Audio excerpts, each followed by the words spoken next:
we were supposed to. We usually discuss, the pod on Monday nights, which would have been at the very beginning of the legal tampering period.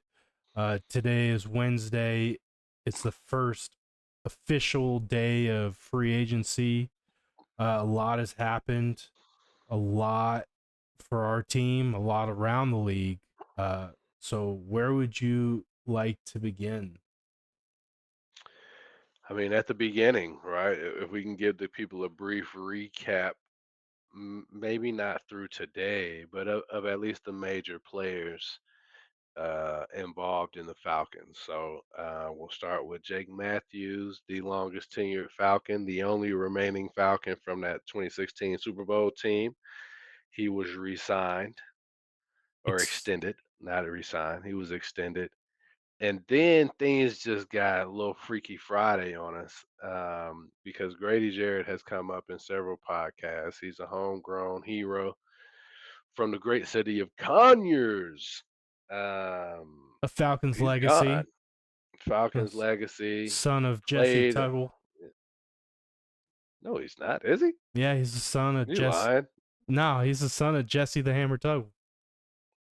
He has a different mother than uh those that bear the Tuggle name, but Grady Jarrett is the son of Jesse Tuggle. I don't know. Is he Yeah, really? I'm surprised you didn't know that.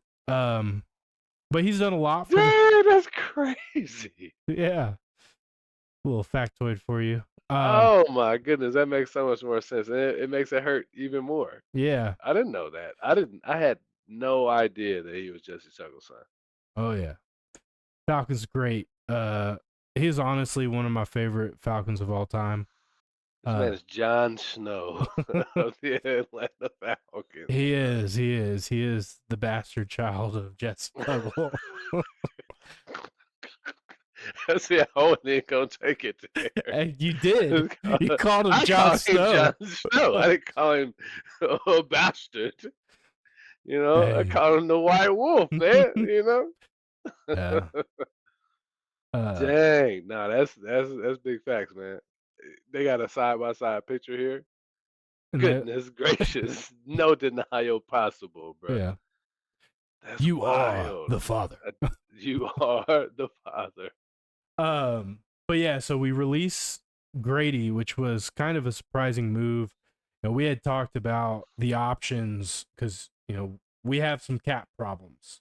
Uh, Hmm. and the options, you went through Jake Matthews, Grady Jarrett, and Caleb McGarry were the three top um options for restructuring Extension, yeah, restructuring their restructuring. deal to make. I think we had upwards of $30 million in cap space we could clear by restructuring those guys. Um, it appears they tried to do that with Grady, and he just they couldn't come to terms, and they ended up having to let him go. That was the the big shocking news that came out. I guess that was Monday afternoon, and As quickly as it happened, that deal with Chicago that was the obstacle. I'm sure that they just didn't match what Chicago wanted to give him, so so he chose another team. so here's the thing, and you know, I don't want to be a conspiracy theorist, but last year our team got in trouble because Kirk Cousins spoke to the medical staff um, when it was non-permitted, right? Hmm. So legal tampering didn't officially start, I think, until noon or 1 o'clock on Monday, and it was right at that time news broke that we cut Grady Jarrett, and within 30 minutes he had a deal already with the Bears. Like the Come on, time, dog. I'm just You saying so the math ain't Kurt, mathing why we mad at Kurt? Not because because we got caught. practice. Yes, that is the standard. Yeah. Those deals are booked. Period. There is communication happening. Is it supposed to? No, but that's why you don't talk about it. It's Fight Club. Hmm. Kurt talked about Fight Club. That's why people don't like him in this city anymore. Not only did he cost us a fourth round, now he tried to bully his way out of town, and we're not gonna let him go. I stand on that. I'm glad that the front office is standing on business with Kirk Cousins. Like, no, we got the leverage. We don't have a backup sign. You're gonna be backup, man. Give us a reason to trade you. You're already You paid. know, give us a yeah. You paid, dog. You're not going nowhere. You're going nowhere. I got you for 3 minutes. I'm not letting Kurt walk, dog.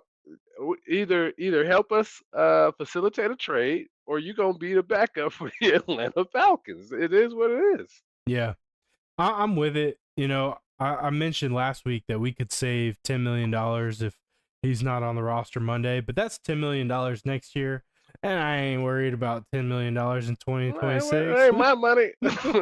You know what I mean? But I'm gonna get you back on track because I definitely I side railed you. That is, I think that's standard practice. People are talking. You're gonna talk to staff. I know they It's just are. that he ran his mouth and got caught.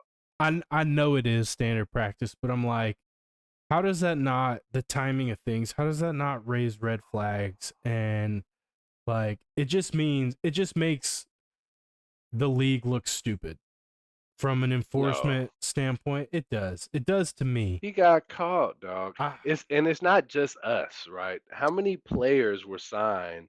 It was like the league tampering window opened up. Boom, boom, boom, boom, boom. And Twitter was down, so they had I heard this on the radio, like what's my man's name? The little guy.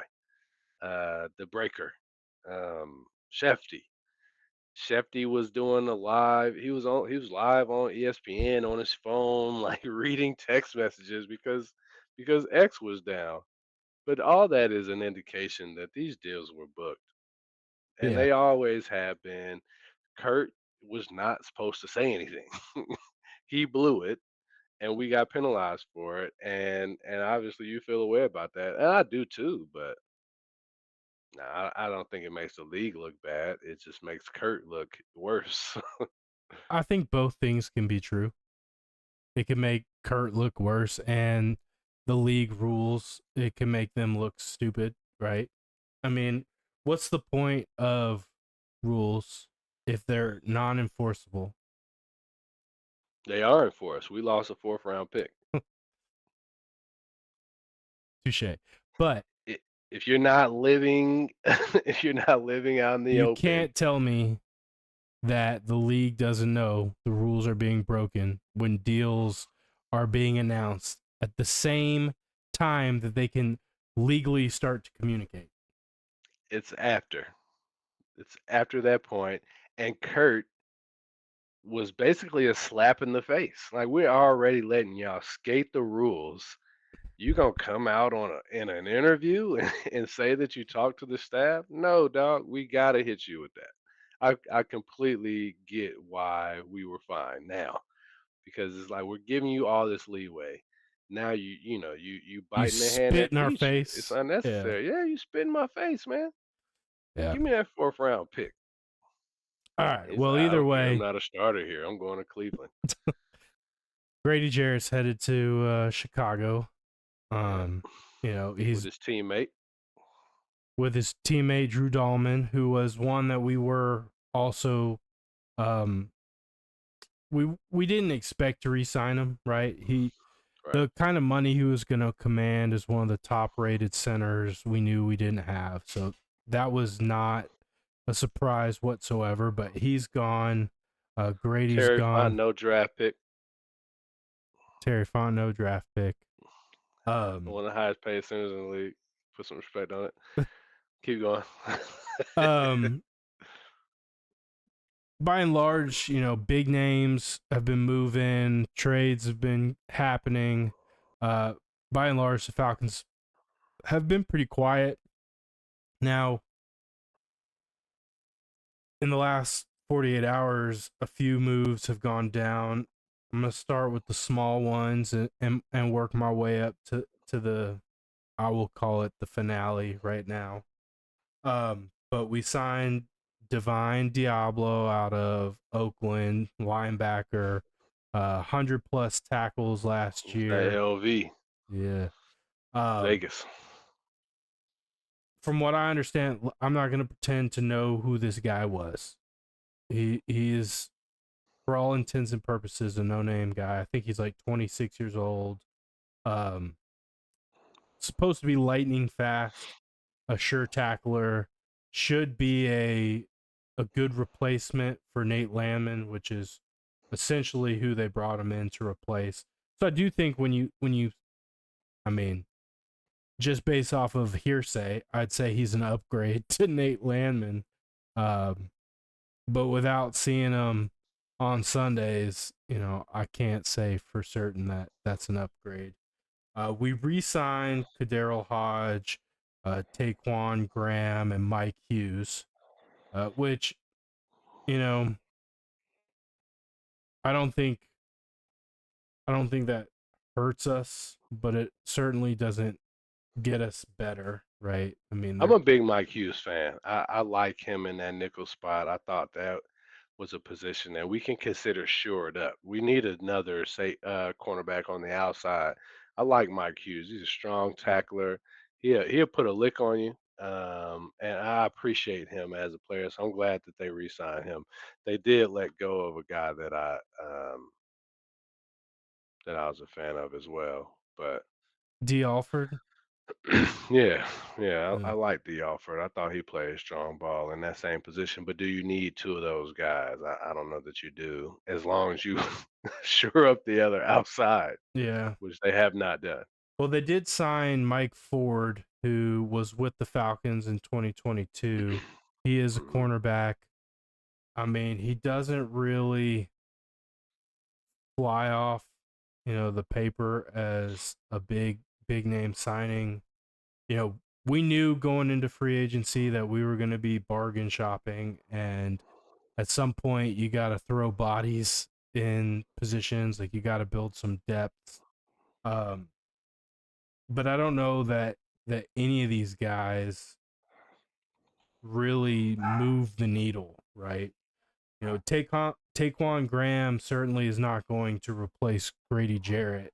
um, Now you do have Rook Ororo, who is a fellow Clemson uh, alum who they drafted in the second round last year, and he showed some flash when he was on the field, but he wasn't always available. And I hear a lot of people trying to say he is the replacement for Grady. Well, he better step up and play a lot better than he did last year if he's going to try to fill the shoes left by Grady Jarrett, because those are some awfully big shoes to fill. Were they as big last year? No, coming off of a Achilles or a ACL, Either way, um, he definitely didn't have a Grady-esque year. But I also think his counterparts were probably weaker than they had been in years past, and all you had to do was double team Grady. I think they were stronger. Um, who was so the Falcons have been in this 3-4, which I always hated for Grady. But who was the other defensive tackle next to Grady before David Anyamata? Directly before, I'm not Or sure. or any before? I mean, I think back to Dontari Poe, Rashid Hageman, Calais Campbell. Oh, you far that.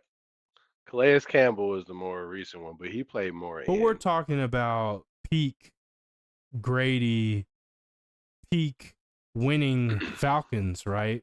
They were David team. Anyamata is a dog. He's very good. I think he's maybe a step under Grady. But that was Grady's best teammate on this defensive line in the last 4 or 5 years. Yeah, And he was his teammate last year and the year before. I think Street is gone. Is Street still around? I'm not sure.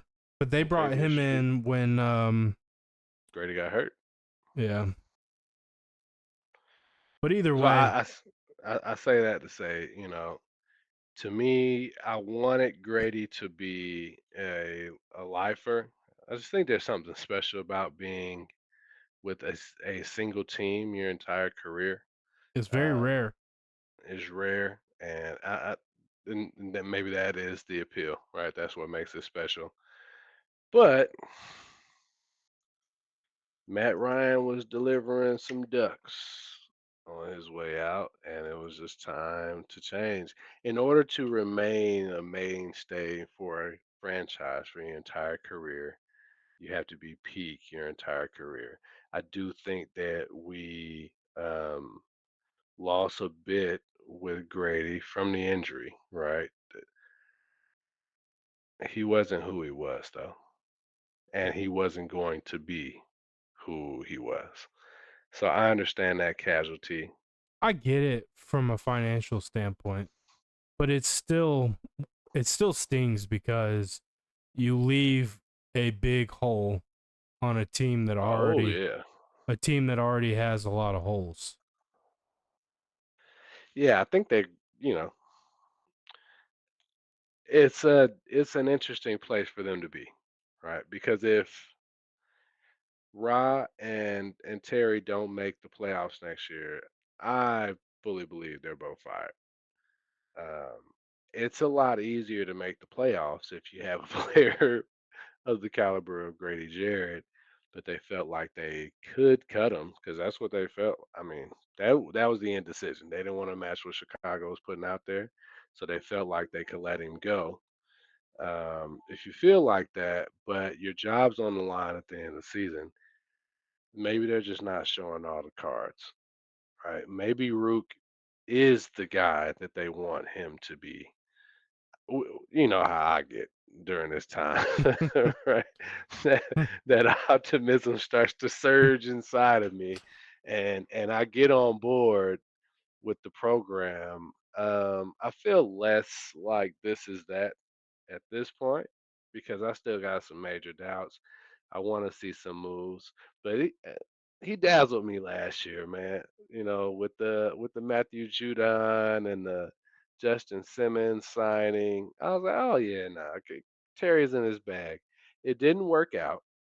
I will admit that, but he got something, man. Something's cooking, right? His 2024 draft class has to be maybe they've shown things that we just haven't seen. Yeah. So we did make one big move, right? And that Mhm. was the signing of Georgia native, former Georgia Bulldog, Leonard Floyd. Yeah. I want to get your thoughts on it because I know I have a lot of feelings about it. Um, when I read the news, I immediately thought of you. I was like, Matt finally got his dog, right? He a little long in the tooth, right? He's younger than us, but in football years, he's not a spring chicken. Um, he still was playing good ball for the Niners, I think. He wasn't on his first team though, right? He wasn't Grady Jarrett, still with the Bears. I think he was drafted by the Bears. He was drafted by the Um, Bears, had three pretty abysmal mediocre. Oh three yeah, to you went worse four than I did. he did worse than Judon in his time with the Bears than Judon did for us last year. Now So is the go ahead. he did have 3 solid years in LA, a solid year in Buffalo, and a solid year in San Francisco. So his last 5 seasons have been solid, productive, right there at that double digit sack threshold.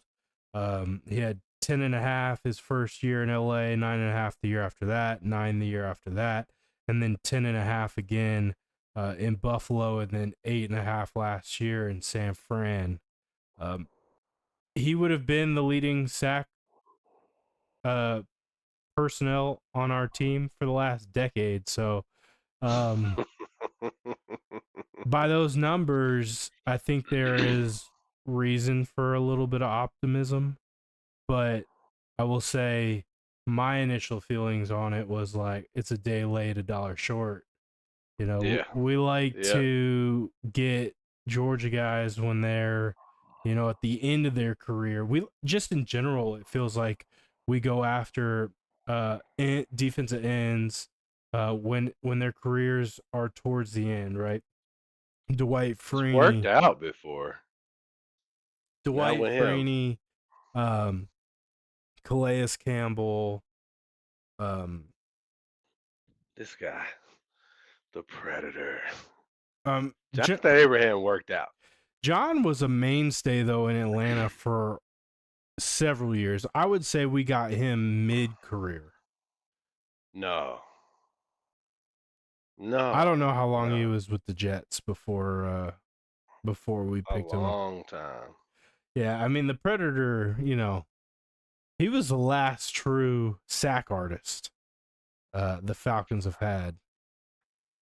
But either way, like that's just kind of my initial feelings is like yes, it's a solid piece, but if you don't pair him with other talent, at his age, like what can you really expect as his output? Now, if he gives us 8.5 sacks this year, again, he will have been the most productive uh, sack artist since I think John Abraham. no Vic Beasley. I think lucked into 14 that year. We went to the Super Bowl. Was that as a result? Because that wasn't John Abraham. That was Dwight Freeney that was on the other side. He was, but I think it was he got lucky and had like a 5 sack game against San Francisco that year. Mm. So he had, a third of his production in one game. Um, You're right about Jonathan Abraham as well.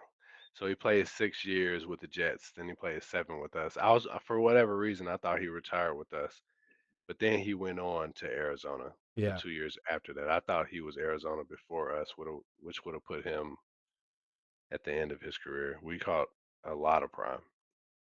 So we're talking about Leonard Floyd being 2 years longer in the league than John Abraham when we signed him. But John had some very productive 7 years with the Falcons. So I mean, even if we can get, three, which he's only signed to a 1 year deal. So we're only Right. guaranteed one. But if we could get 3 solid years out of Leonard Floyd, I'd be, slap happy. If Uh, he balls out, the money will be there next year. yeah. We come into some big dough And next year. and don't get me wrong, like Leonard Floyd's a dog, but it's still just like I don't know, it doesn't give me the same feels as if, it was a Miles Garrett or a Micah Parsons or a Trey Hendrickson, one of those guys. And you look at the teams that he played on, right? Last year in San Francisco, he was on the other side of Nick Bosa, right? A force. In Buffalo, when he had 10.5 sacks, he had Greg Rousseau and Ed Oliver. Rousseau had 5 sacks. Ed Oliver had 9.5. So, I mean, he had some productive guys alongside him. In LA, he had arguably the most dominant defensive player of our generation in Aaron Donald. So it's just it gives me a little bit of reason to pause, knowing what he's walking into, and if he is the only true threat we have on the offense or on the defensive line, like I don't know that he can replicate that production. Sounds like you're spitting on the names of Arnold Ebiketie and Ruka Rororo. Okay. They No, have yet to I prove. completely no, I completely agree with you. I was being facetious. Um, the talent that he will be playing with is not nearly as good, So we'll see. which I means mean, that they can give him a lot of attention. Did you hear you mentioned Trey Hendrickson. Um, he's been getting a lot of buzz around the Falcons, but I'm looking at an article now. These guys are going crazy. They want a first rounder for him, I mean, and we're not in a position to do that. you can ask whatever you want. Doesn't mean you'll get it. It doesn't, but if he, I think this is the last year of his deal. Um, so I guess he will walk for nothing next year. Yeah. Um, You putting yourself out of the dance by saying crazy stuff like that. it is still it is a game, right? You're Yeah, trying to but get. people can read your game though. Think about this. They still haven't signed Jamar Chase. They had to franchise tag T. Higgins again. Those were the three players at the end of the season that they were like, no, we're gonna get our guys that money. We're gonna get all three of them signed. They're gonna be Bengals for life. And I would call the franchise tag an L. You kind of struck out because I'm sure T. Higgins is like, all right, well, Did you see his I'm out comment? next The year. comments his mom put out there. Mm-mm. I believe it was the second year in a row he's been franchise tag, and she Yeah, just said it was straight up disrespectful. yeah, And I'm so like I totally understand where people are coming from, but that's where like the world that athletes live in and the world that you and I and the rest of the world live in just like clashes cuz in what universe is 22 million dollars a slap in the face, which is what the franchise tag is worth. But like it's don't in get their universe. it, In his universe, that's a slap in the face. which is crazy talk. They will never do something like that to Jamar Chase. I get They're it. better off I'm just just letting him saying walk. like No, no, you gotta is put some spade a spade. perspective on it. Yeah, the perspective is he don't live in our world, Yeah, all right?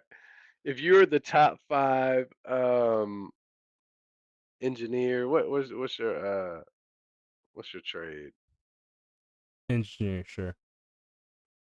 Your top five engineer in the nation, and they franchise tag you, it still makes sense for you, right? 'Cause you're paid handsomely as a top five. Professional athletes just live in a different world, man. He's still being paid handsomely. The only thing that I can even level with him in his argument to it being disrespectful is the lack of long-term security. Yeah. If he goes out and gets hurt next year, there's no incentive for anybody to give him the money that he would have earned as a healthy wide receiver in the NFL. One Yeah, of the top a wide healthy receivers in free the NFL. agent wide receiver in the NFL. Yeah, Yeah, I yeah. get So it, he's not protected. but he's still getting paid handsomely for his craft. He's not. He's not. You compare him to his peers, and he's not. He's getting You paid compare to us, the compared median. to the median, and he is better than the median wide receiver. That's why it's a slap in the face. And I think he's paid handsomely. He's not paid handsomely compared to his peers. He's not getting what he deserves. And I'm sure that's what his mom says. That's what I'm saying. I get what you're saying, but should he be getting the same amount of money as a obviously Rondell Moore's getting a little less. A lot less. Um, So, just to be clear, the franchise tag is determined using the salary of the top 5 highest players at the position or 120% of your previous salary, whichever number is higher. So, he's not getting paid at the 50% median, but as a top 5 player at that position. So everyone knows that the highest paid player in the league is the last player that got paid.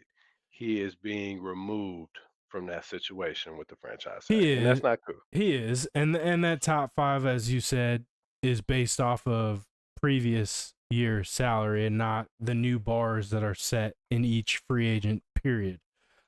But either way, it's just funny to me. Like when you look at the perspective, um, it is outlandish money to us common folk. Um, but anyways, Think about your money to a 40-year-old that works at McDonald's, right? yeah, It's all Everything's perspective. relative, my man. Yeah. Um, the Falcons, we still, I don't know how much cap space we have. I don't know what direction we're gonna go. We obviously still have needs. We don't currently have a center on the roster. Don't know if we're gonna sign one or draft one. Um, we have some defensive needs as well. Uh, it was pro day today at the University of Georgia, and the Falcons brass were in attendance. They said they had the biggest crowd of uh, Falcons personnel that they've ever had at a Georgia Pro Day. I don't know if this is all smoke and mirrors or if they're serious about going with some Georgia personnel in this year's draft. To me, I said it I think in the last couple episodes, but I would be more than happy if we went that direction. But there's not a player coming out of the University of Georgia that is on the same stratosphere as Jordan Davis, Jalen Carter, Nolan Smith, and that 2021-2022 Georgia defense. So I'm hearing differently. Um, not only was it just not only the biggest Falcons brass, they said that there was 100% representation from the NFL. Every NFL team sent someone to Georgia's Pro Day. That's pretty typical though for Georgia, at least under the Kirby Smart regime. Uh, Right. because But that's not typical in college football, right? That's a Kirby brings them out. he His does. I milkshake would, brings all the girls to the yard. and damn right, they're better Damn than right. yours.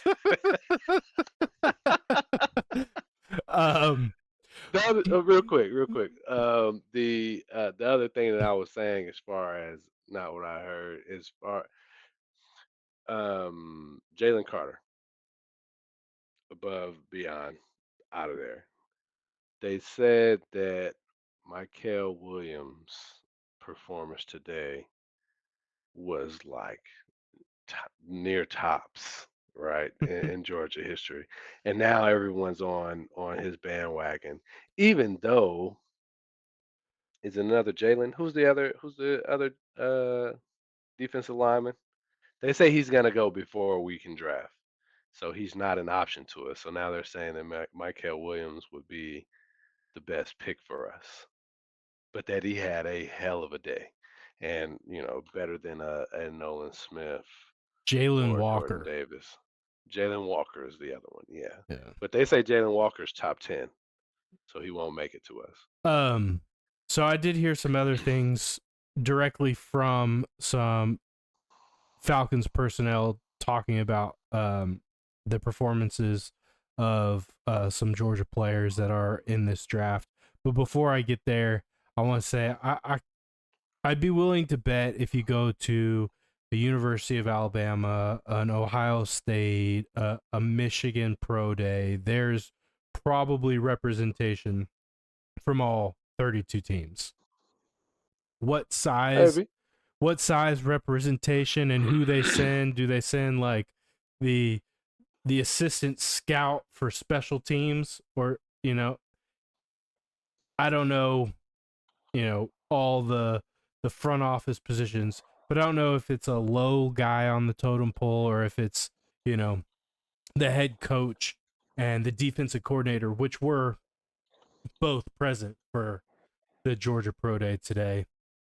And that leads me to the comments that I heard specifically from Jeff Ulbrich speaking on Malachi Starks, which I wouldn't say that safety is an absolute 100% position of need, but I would say it's in the top three positions of need, maybe top four if you are separating D tackle and defensive end.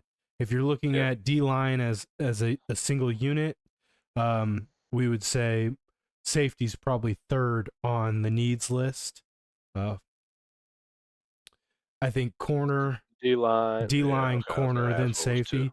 Yeah. But Jeff Ulbrich had nothing but rave reviews to say about Malachi Starks. Basically said he's about as much of a sure thing as he's ever seen.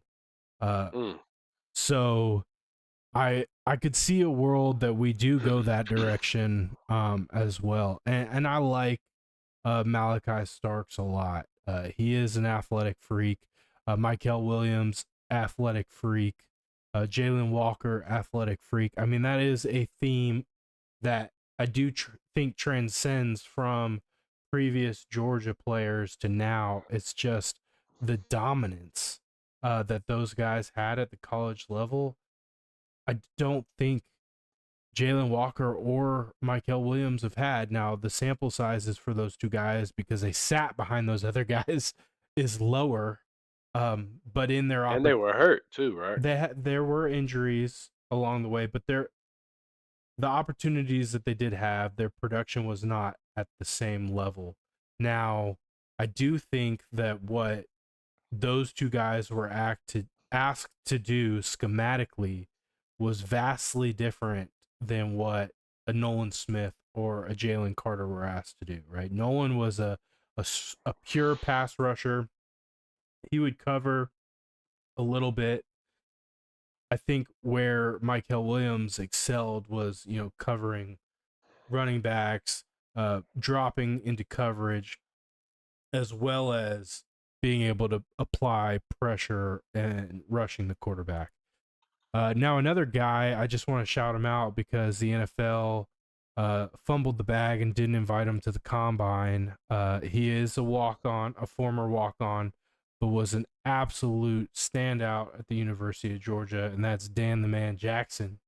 And he showed out running a 4.440 for a safety, um, and just showing off the development that he experienced during his time at UGA. Now he's a thumper, right? Like, Oh yeah, whereas he I lays heard the that, wood. yeah, Malachi Starks is more like a Jesse Bates, and why wouldn't you want two Jesse Bates? But I always loved the days of the Falcons having somebody who's a ball hawk plus somebody who people were scared of. Willie Moe, man. Willie Moe definitely comes to mind, right? Um, all the great safety pairings. I know we at one point or another we had both of these guys, but like I think about the Legion of Boom, obviously, and then the ones that really that's those aren't the ones that we had. We had the Patriots with Lawyer Malloy and Ty Law, each having a stint with the Falcons. I want a thumper. So if Dan Jackson is somebody we can get, third, fifth round, that'd be dope too. I I do think if we were able to get Dan Jackson in a later round, that he would be an impact player for this team. Hmm. Um, I do think the priority is still D line and corner. Yeah. Um, and like I said, I wouldn't be shocked just off of Jeff Ulbrich's comments about Malachi if they decided to go that route. And if they do decide to go that route, um, Dan Jackson, I think, is out of the question. Yeah. But Are you mad if they go that route? If they pick Malachi as opposed to a trench player? my initial instinct is no, but at the same time, I think we will be repeating the same bad habits that I am Not offensive. well, it's waiting till late rounds to go get the impact players on the line, the trenches. Okay, that's fair. I I feel like the drop off in talent from a first round and second, well, really first to second round is typically pretty high, but you go second round and beyond for offensive linemen or defensive linemen, the drop off is pretty steep, and the number of impact guys, percentage wise, diminishes a lot. Now there are Mm. always exceptions to the rule, right? Grady was a late round pick, and he worked out very well. But like I said, that's usually the exception. Like you look at all the big name pass rushers, Micah Parsons, the Bosa brothers, the Watts, um, they were all early round picks.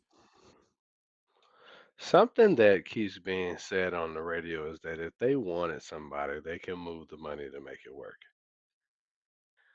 I've always heard Trey that as well. Hendrickson is a little different, right? Because they want a first round draft pick. Um, but I think he signed with Buffalo, right? Joey Bosa. Yes, for actually a pretty reasonable amount. My point, right? Like we could have brought him in for a reasonable amount. W- what I am inferring based off of the radio's comments, shout out 92.9 again, um, said we didn't want him. We didn't want him. We didn't want there was a guy that the Lions signed or let go that was good that had been linked to us. Um, it looks like Chase Chase Young is he's staying where he was before. Miles It's Garrett one was of re-signed by the Bears Myles Garrett was recent, for but that a was record level money. hefty fine. Yeah, we weren't getting him, and I guess the Browns knew that. So Um, I thought it was interesting, not to get us too far off track, but I thought it was interesting because some comments were made that the Browns were willing to make him the highest paid player at the position, and he was like, "Nah, I still want out." And then when it came down to brass tacks, and they flashed that 40 mil a year kind of money, he was like, "All right, I'll stick around." it's a big difference between highest paid player at the position and highest paid non-quarterback, though, Yeah, no, for which sure. is what it I became. just it just goes to show that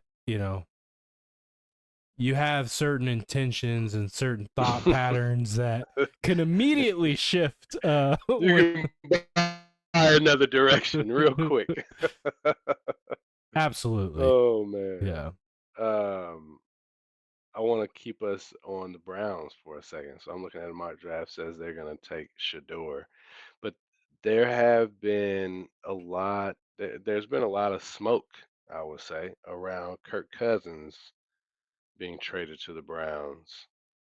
There What do you make was of that? um so 92.9 the game, not to keep shouting them out, but their sister station in Ohio, a member of that team expected by the end of this weekend for Kirk Yeah. Cousins to be a member of the Browns. Now, everything that we keep seeing points to the Falcons not budging. I'm sure if the Browns came with the right money or deal, that Kirk Cousins would be on his way. Uh, I mean, I think that it's interesting, um, one of the old heads, I enjoy him most of the time. On the He's radio? yeah, John Fricky. Sorry, it took me Oh a yeah, yeah. second. He has a theory that at the beginning of the year, Kirk Cousins will be on the Falcons, and I kind of like this like thought pattern, and it's the Falcons will maintain steady. They will keep Kirk Cousins. He will be the backup quarterback going into the year. And what happens every single year? Big name quarterbacks get injured.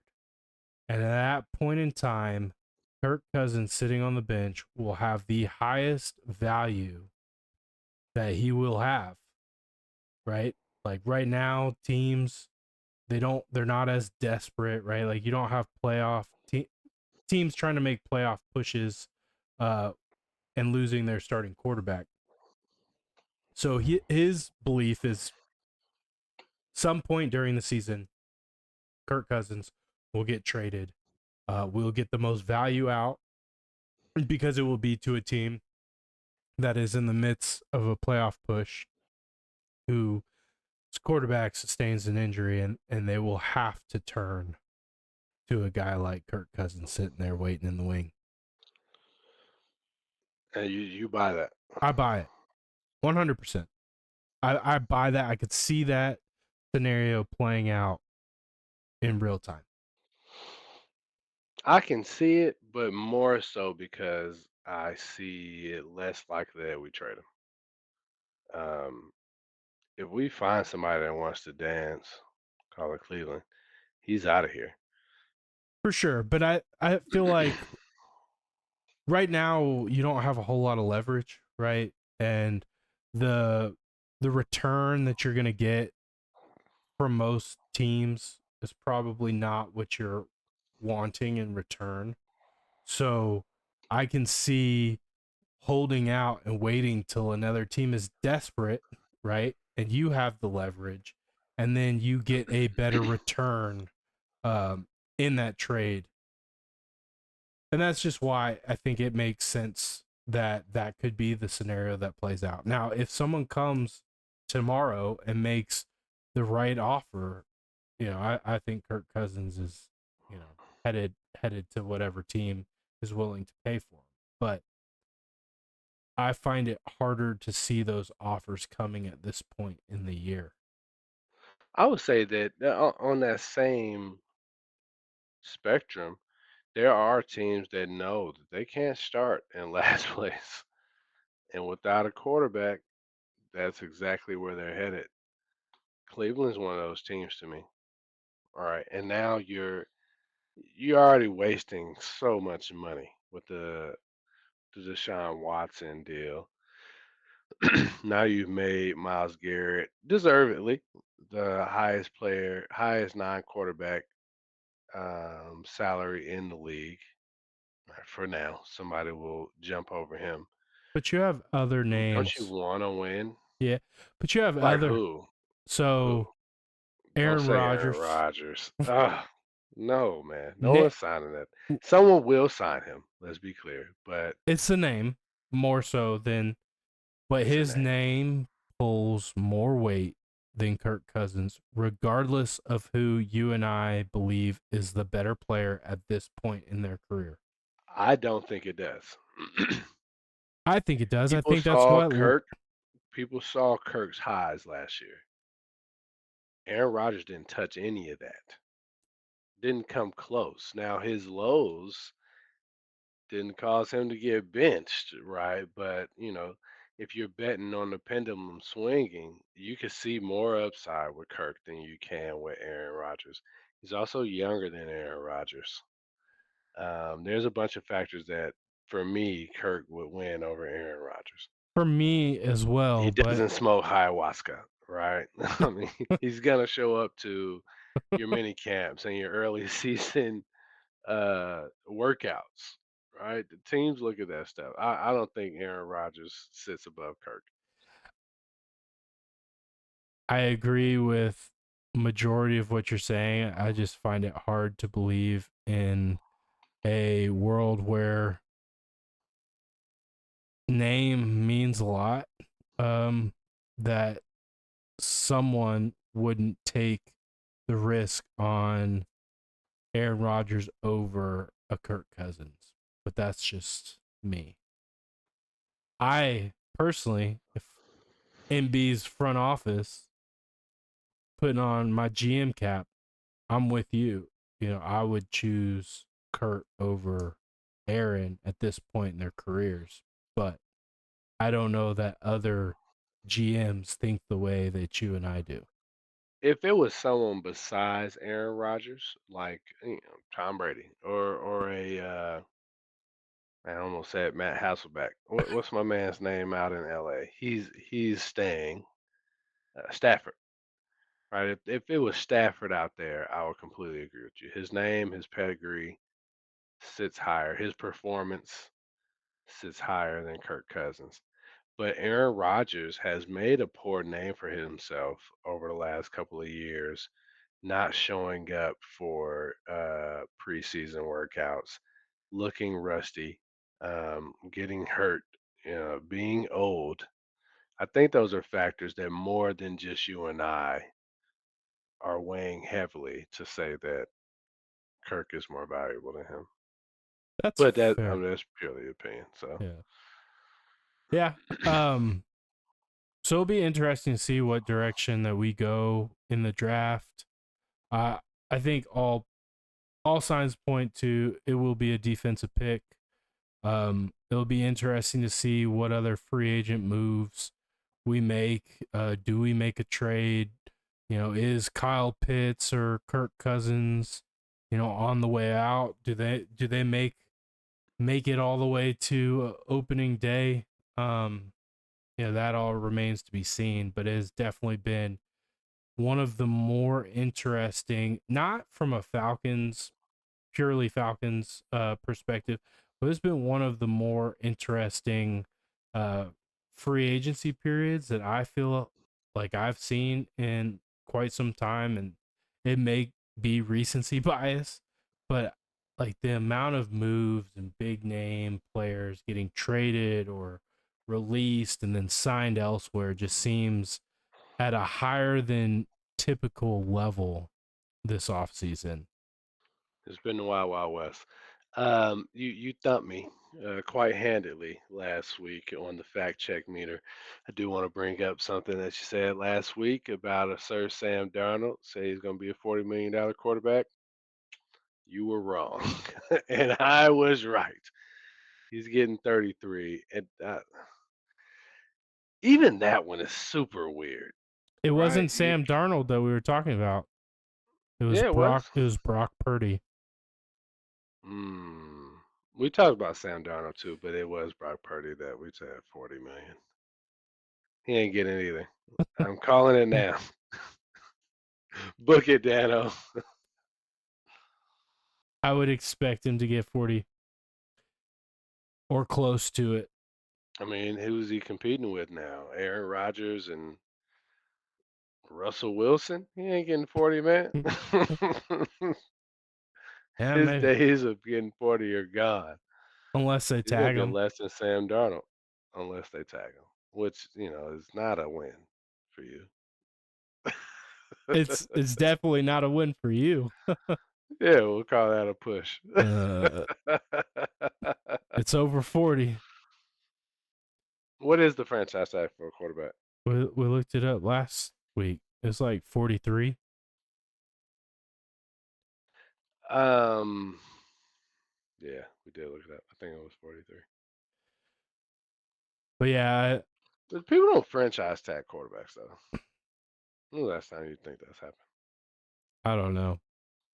It's definitely happened. Yeah, But I thought it was real interesting that Justin Fields went 41. to the The Jets Jets. Ugh, that's and it for him. His career is over. At least he gets starter money for what is it? 3 years? 2 years? 3 years? I don't know the terms. I don't think he's gonna have a whole lot of success up there. It's the Jets But that's another one, right? Like who is gonna take the helm in Seattle or not Seattle, Pittsburgh for the Steelers? with the crash out bros. Yeah. Because DK and George, they are cut from the same cloth, man. That's gonna be wild to watch. They say it's gonna be Aaron Rodgers, if not Russell Wilson. Yeah, we'll see. Um, but yeah, Cooper Cup expected to be released tomorrow with a post June 1st designation. Um, Yeah, he'll be out of our price range though. yeah, but it has been interesting just with the number of big name players just hitting the market. And I will say, and we can finish on this. We've had this kind of week after week discussion. We spoke almost exclusively on it last week, but it's the Terry Fontenot conversation. Mhm. And Monday hit and all this news comes out, and Tuesday rolls around and more. And then finally, there was some Falcons news on the signing side that hit. But this whole time, man, I was just like seeing the headlines and just getting more and more frustrated that we are in the situation that we're in and not a place of being active in free agency, because it just feels like that is the decade long story for this franchise, right? We went through the cap nightmare that was Matt Ryan and Julio Jones and all of that mess, to get out of it, just to stick ourselves right back in a really crummy situation cap wise, to where all of these players are available. We can make our team better, but we don't have the money to do it because we've had poor front office decisions. No, I get why you're upset, and I get the sentiment. I think inactivity with what we're looking at next year, as far as the cap next year, he made a mistake signing Kirk, an old expensive mistake, but we're already about to be out of it. Already, that was not in Thomas Dimitroff bag, and I give him credit for that. That wasn't Okay. I, an accident. I have been on record to say I give him credit. And when the deal went down, you and I felt a lot better about the deal because of the Front loaded. terms and how, if it went south, it wouldn't completely derail us for 5 years like Thomas Dimitroff would have.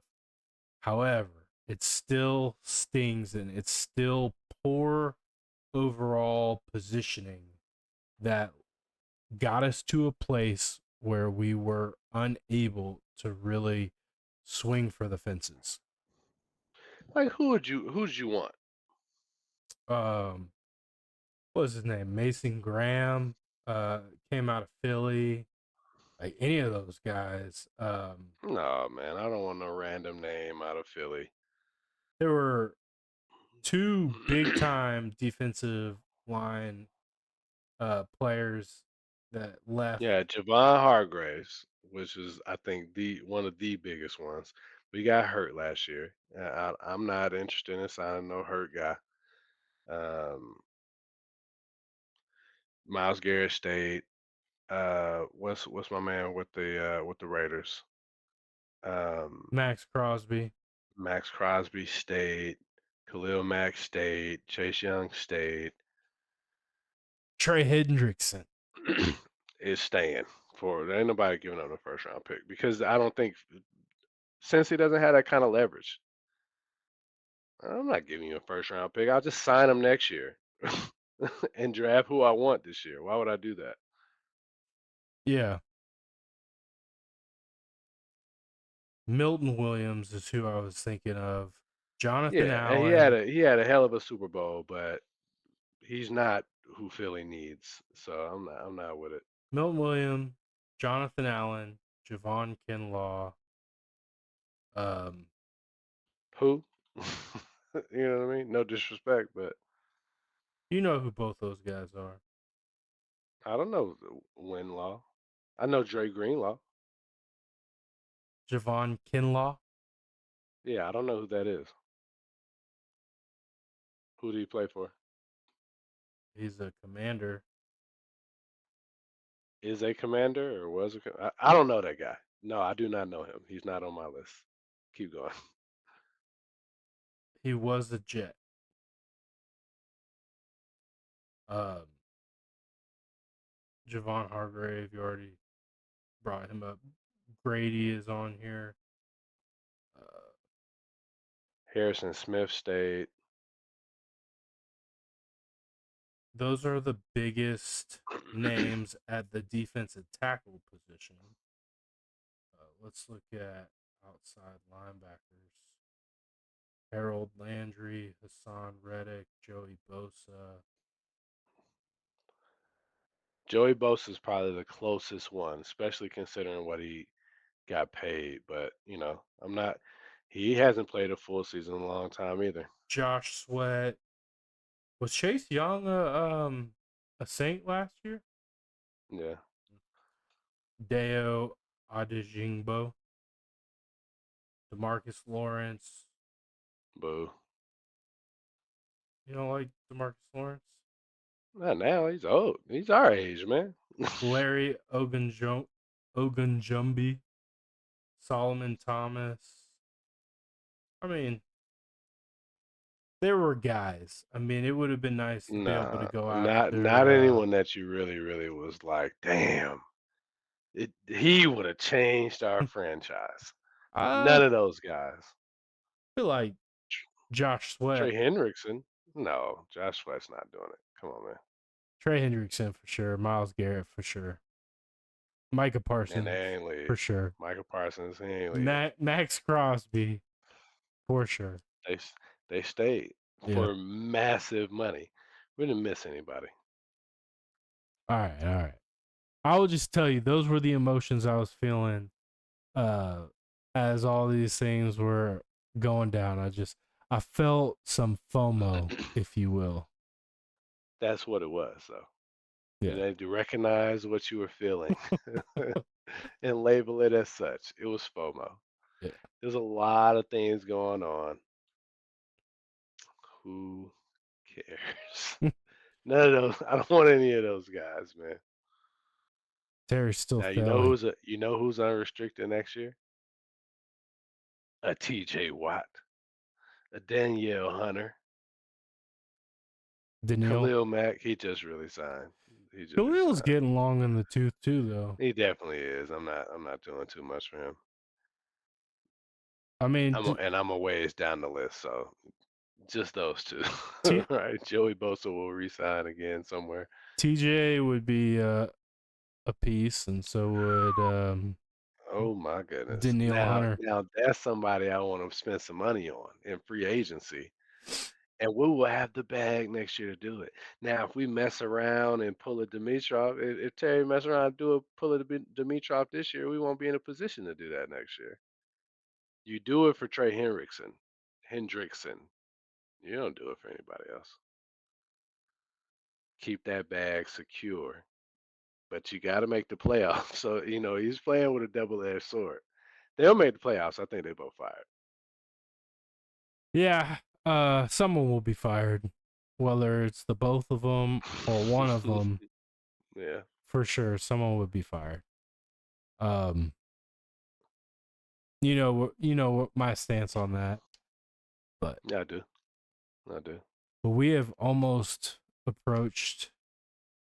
I mean, we're close to 2 hours tonight.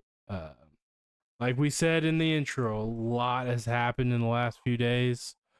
So there's a lot to talk about, and there will be more to talk about as we approach the draft. And once the draft happens and the team starts taking shape going into next year, we'll know better what our expectations or our feelings, our energy level about this team going into next season. Like I said earlier, not too high on where the Braves are at. I don't want this same feeling about the Braves to transfer over to the Falcons. So we're gonna have some hope. We're gonna have some optimism. Leonard Floyd is just gonna be a beast. He's gonna have 15 sacks, career year. Look what you're Uh, doing. Look what you're doing, man. Stop it. Stop it. Falcons are already below the Braves. It's not fair to yourself to believe anything otherwise. in terms of expectations, yes, but in No, term, excitement too, right? There's still some excitement left in you because we haven't drafted. Free agency isn't over, but we may be going into the season with the team that we have right now, plus whoever we I draft. saw a list of who was remaining on our defense from who started our final game last year, and it was like three names left. Now they've since re-signed Taquan Graham and Mike Hughes, but it's still pretty barren. Um, I think you got Jesse Bates and those three guys. AJ And Terrell, your favorite AJ. cornerback. Yeah. But either way, I would say my excitement level for the team is approaching Braves level. I still But have climbing, right? Braves are already at above. no, the Braves are Oh, they're going below. down. The Falcons, it depends on where we go in the draft on how I will feel. Holler at me post draft. That's exactly what I was about to say. You're gonna be down in the dumps. Gonna be down hard. Nah, if we draft a dog, I think your optimism will be high. If we can get one of those three players you named earlier, I think you'll be better off. Your excitement level will be higher than the Braves. I'll say that. Part But of if me we don't, it's like, nah, you're done. I don't want to keep going down a rabbit hole, but part of me almost feels like it's a slap in the face at this point. Like they're just trying to shut up the fan base about drafting dogs instead of like actually going out and getting the top player. So you don't want him to get one. No, I'm not saying that, but I feel like It is what you're saying. Pick a side. no, what I'm saying is I feel like they're being patronizing if they Mm. in the way that all this stuff has gone down, like reporting that they didn't send a single offensive scout to the combine, and they sent this huge incumbent up to Athens to watch the pro day. I feel like it's very patronizing because the fan base has been screaming for years that the front office is a bunch of morons for not drafting dogs early. You cannot call it patronizing if they're doing what you want them to do. But it's That's a it. day late and a dollar short. It's not. Today is the day, and the price is $1.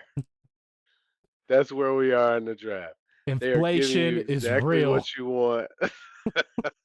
They're giving you exactly what you want, and now you're like, oh, well, what's behind this? Why are they doing what I want now? Like, it's because they should Absolutely. have been doing it the whole time, like you just said.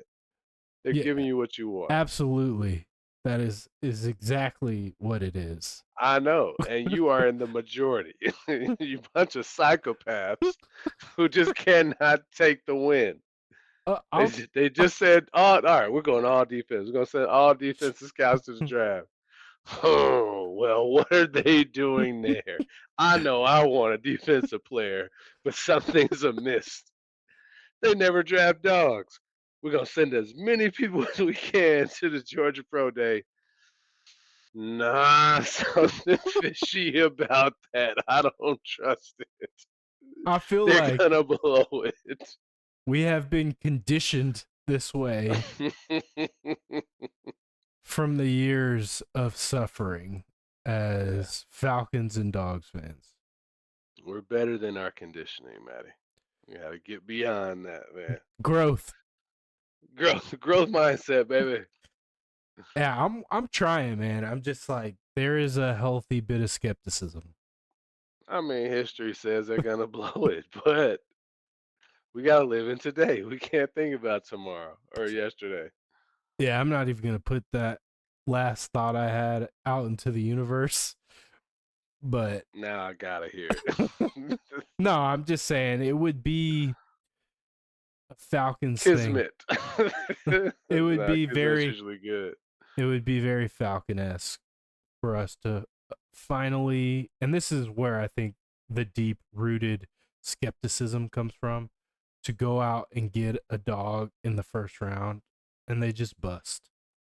I can't believe you said that. Nah, I know you said you weren't gonna say it. You did say it, but I said it, but I think that's where the skepticism comes from, because I told you, like, I don't see a Jalen Carter.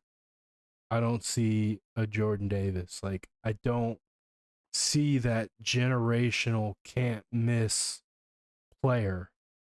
Now, are they supremely talented, yes, but I don't trust the organization to support them with other talented players the way they failed Grady Jarrett.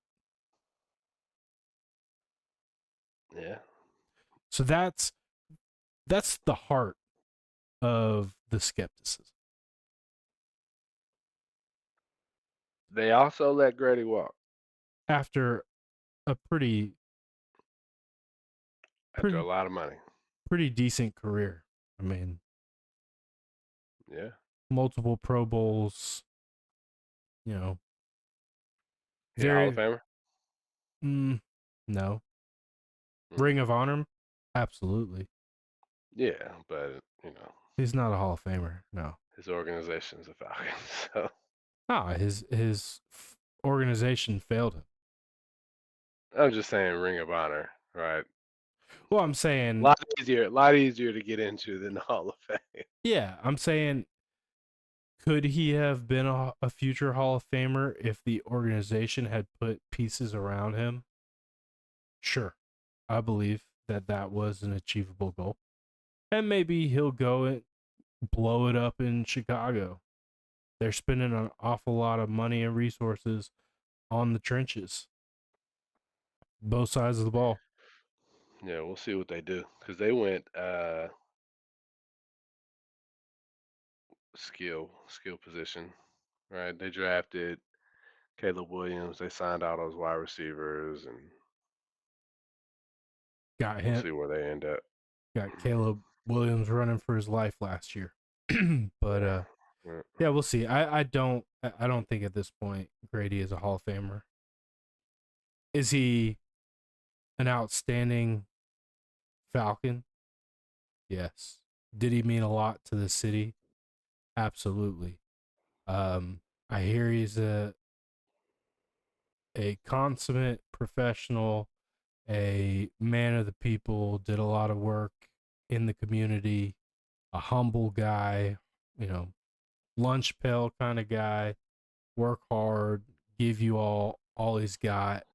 Saw clips of him coaching up some of his teammates. So I definitely think his leadership is going to be missed for sure.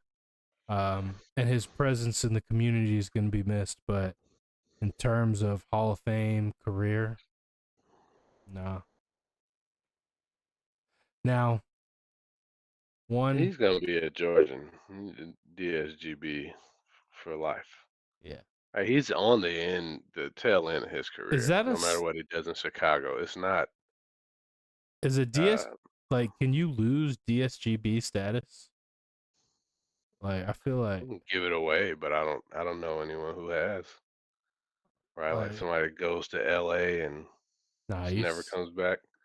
you're still a DSGB, right? Like, If you give it up early on, mm, I won't claim you no more. But Grady was a Falcon, 10 years, and he went to Rockdale High School, and he does have philanthropic ties to the state. I don't think he's fully gone. yeah. And to your point, he'll probably be in the Ring of Honor, once he decides to hang it up. So I saw a graphic, and I really think we should end it here. But it was more slander against Terry Fontenot, but it was a graphic of all of the Falcons legends that he's run off or out of town. Matt Ryan, Julio Jones, and Grady Jarrett. And there Julio was wasn't him, was it? mm, I mean, he was gone when he got the job, though, right? Like that off season. it was Julio that never played under Terry Fontenot's regime. he never played under Terry Fontenot's regime. He was gone, but Terry was at the helm when Julio left. And I don't remember who the fourth player in the graphic was. But Matt Ryan, I think, is the only one that Matt I know. Matt, Julio, and Grady.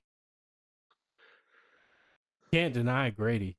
Yeah, I can't deny Grady. I wish I could remember what the fourth player was. Hell, I understand Matt. I hate the way it went down because I still, hindsight 2020, man. If we could have got Deshaun Watson here, he's still balling. Yeah. Went up to Cleveland. You put that Browns jersey on, and it's all over but the crying, man. Yeah. 2020 was Julio's last year. 9 games. I can't think of another Falcons legend outside of those three. Um, that was with the team. Oh, I think it was. I think the person was claiming Devontae Freeman or someone, but I'm just like, that's not. I give him legend status, but I don't. That's not on Terry. I don't know who Yeah, that. He started with us in 2021. Julio's last year with us was 2020. So yeah, that off season, he was. you would have He had to re-sign him, and he did not. he let him walk. What's he done since, man? You sent me. I know we're over. You sent me that article about them re-signing Julio for a day and retiring as a Falcon. Yeah, I think we should. We should answer that question next week because I do think it's worth discussion. Yeah. But we're gonna end up having to split this into two 1 hour part one and part two uh episodes of the pod. So we appreciate y'all. I hope you enjoyed part one and are still here for part two. Uh check us out on our socials. We got TikTok and Instagram. It's the Players Ball Pod. Players Ball Pod on TikTok and Instagram. We did have some content go out this week. Our social media manager is trying to keep his job. Um, but no, we appreciate y'all. Don't forget, like, subscribe, smash that notification bell, and we will be back at you every Friday morning at 6 a.m. bright and early, so you can listen to us on your commute to work. And we appreciate the support. Rise up. Peace out. Rise up. I was about to say you froze.